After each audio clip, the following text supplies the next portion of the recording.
All right, welcome back to the shop. We're going to start our how to wire a car video. We get a lot of folks asking us to do complete rewires, partial rewires.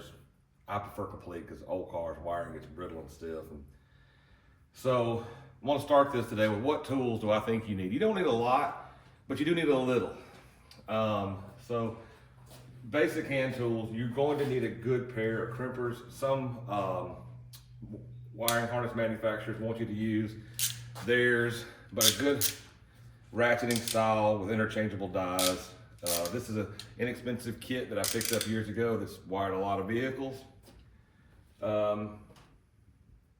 Heavier wire cutters, smaller wire cutters, different types of needle nose. It just happened to be a favorite pair. They got a little bend in the end of them. A good pair of Stacon style crimpers. This is my favorite style. Use the Stacon style for the smaller ones. Different types of wire strippers. These are the ones I've always used. I know they're not everybody's preference, but then you have these that are gauged by wire size. Go with your comfort level. There's a million different styles. You need a really good pair of scissors. This is actually a pair of Harbor Freight scissors I picked up. They've just been phenomenal for shop use. And like I said, different type of needle nose. This little small pair is great for things. Screwdrivers. And you need, for taking dashes apart, and the reason I picked this one up specifically is the length of it. You need a good long number 2 Phillips. That's a favorite. When you're going through it, I like to crimp and add a little solder, especially to things that wear. So a soldering iron, not a must, but worth having. Always a roll of solder. And you're gonna need a heat gun, like this DeWalt. This is what a favorite, it's light. Takes a little bit longer than a corded heat gun, but it fits in so many places. I love this gun, it's one of my favorite tools. A couple of different vices. I've got some little alligator clip style vices. This is an old Pana vise here. And if you're butt soldering stuff together, a little block like this, these are, you can 3D print these if you have a 3D printer. This one just had, I bought it, had magnets pre-made into it. It's great for sticking to something, laying my wires in there, soldering them together. You're gonna need a variety of switches. They got long switches, lighted switches, unlighted switches, momentary switches, single pole, double pole. This is just a little single pole, single throw, unlighted. It's flat, fits in lots of places. It's the one I'm happening to be using right now.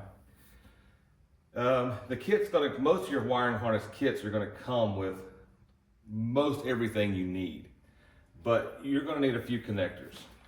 This is a favorite style because it gives you a secondary mechanical connection and provides watertight. So this crimps on and then heat shrinks down. So the heat shrink actually has a little glue in it. So once this is sealed to the unit, it's watertight on both ends. If you don't push the wire all the way through, you do have to be careful about that. And not only does your crimp hold it, but the heat shrink and the glue hold it. So that's a good style. We use those the majority of the time, but we also keep in the shop the standard old crimpled ones. And these have their place. So we keep them around and we do use them. As you can see, this one's been used quite a bit. You also helps to have a little bit of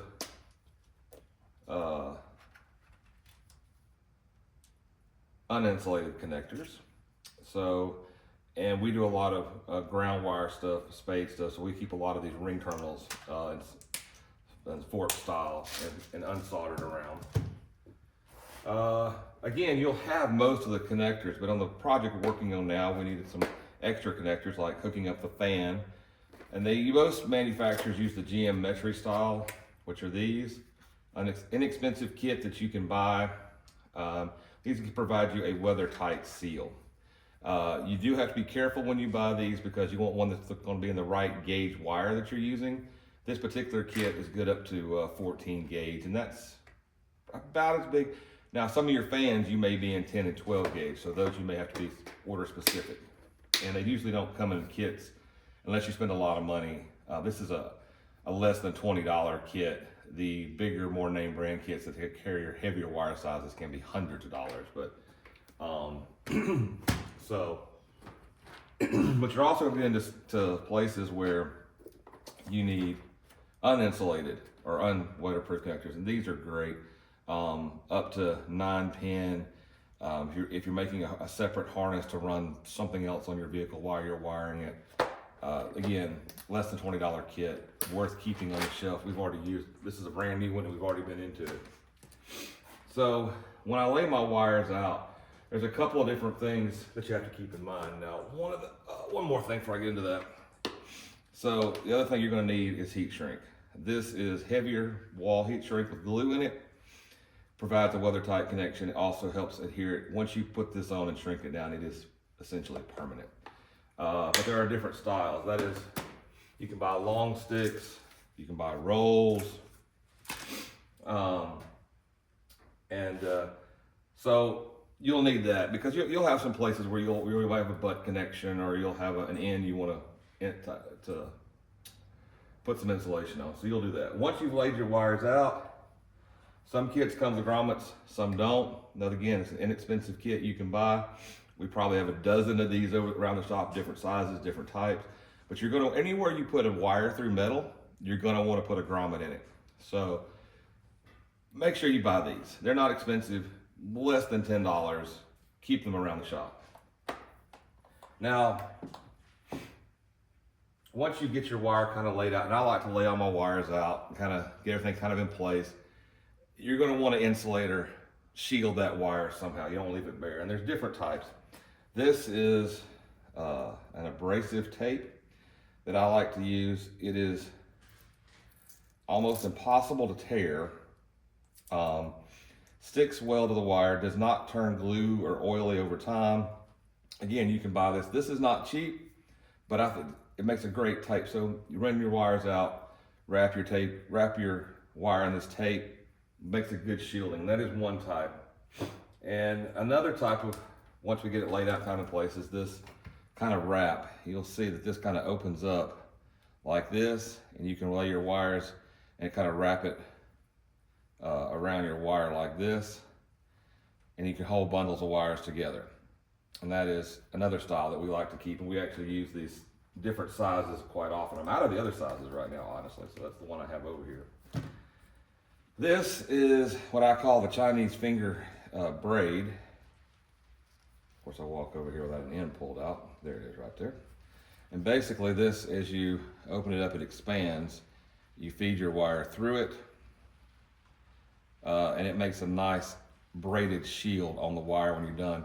When I do this, this is where the heat shrink comes in. So you bought your factory wire and harness, you've used all your kits. This will fray a little on the end, so wrap your wire in this before you put your ends on it. Put your piece of heat shrink on it, and it makes a nice finished piece when you're done.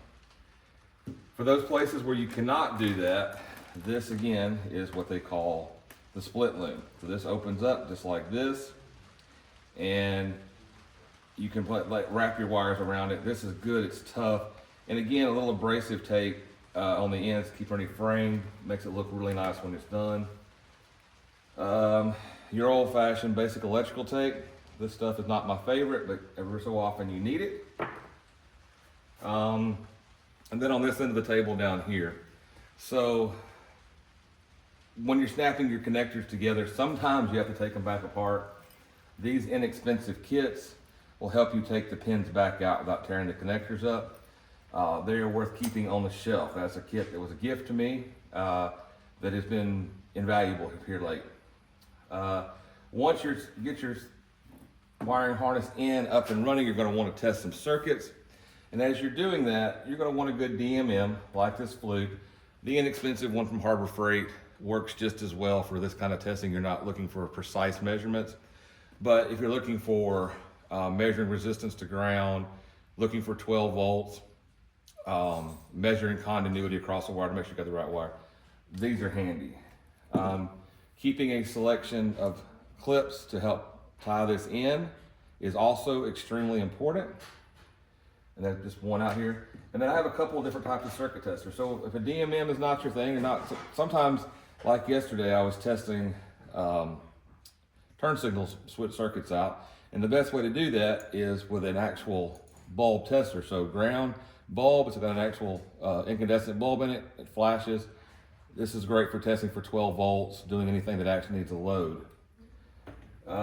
This is something we picked up years ago that's also been invaluable. It's a probe tester, but with a digital voltmeter built into it. So this tells me what my voltage is, not just that I have voltage.